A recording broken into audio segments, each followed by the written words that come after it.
Maintenance part. Original parts must be used. Otherwise, machine damage and accidents will occur and you will not enjoy our quality guarantee. Original hydraulic oil and lubrication grease are recommended. The lubrication points of boom section joints.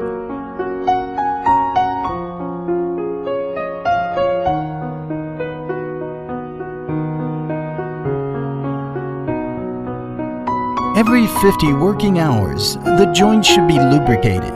During the lubrication process, extend and retract the boom sections back and forth, and fill the lubrication grease repeatedly. Maintenance of the slewing reducer. After working for 100 hours, replace the lubricant completely for the first time, and then replace the lubricant every 1,000 working hours. Because the temperature is high in summer, it is better to replace or refill the lubricant about every 200 working hours. The procedure for replacing gear oil of reducer: unscrew the plug screw of oil drain outlet and the plug screw of the oil filter port. Then release the used oil. Screw on the plug screw of oil drain outlet. Refill new oil from the oil filler port until the oil is above the middle of the oil level indicator, and then screw on the plug screw of oil filler port. The procedure for replacing gear oil of the reducer brake: unscrew the plug screw of oil filler port and the plug screw of the oil drain outlet of the brake.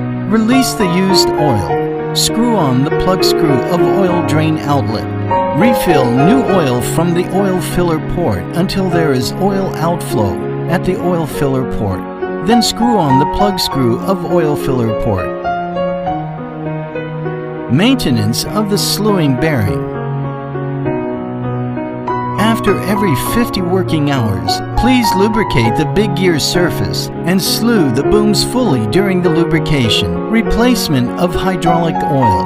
After every 2,000 working hours, replace the hydraulic oil thoroughly. Open the oil filler cap and the cutoff valve of the oil drain port.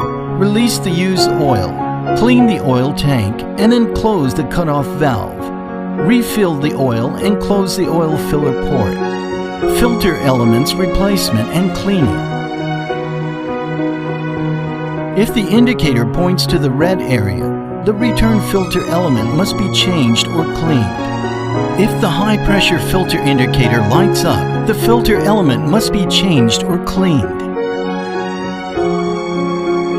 Except checking the wear of the concrete pipes by knocking, the more scientific way is to measure pipe thickness by using a thickness gauge. If one side wears seriously, the straight pipes rotate 120 degrees.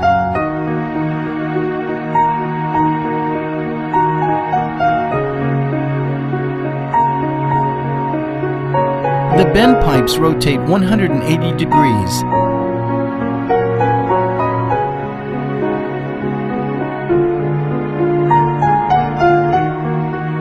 When the straight pipes rotate 240 degrees, change them all. Before dismantling and replacing the pipe, the pressure in the pipe must be released first.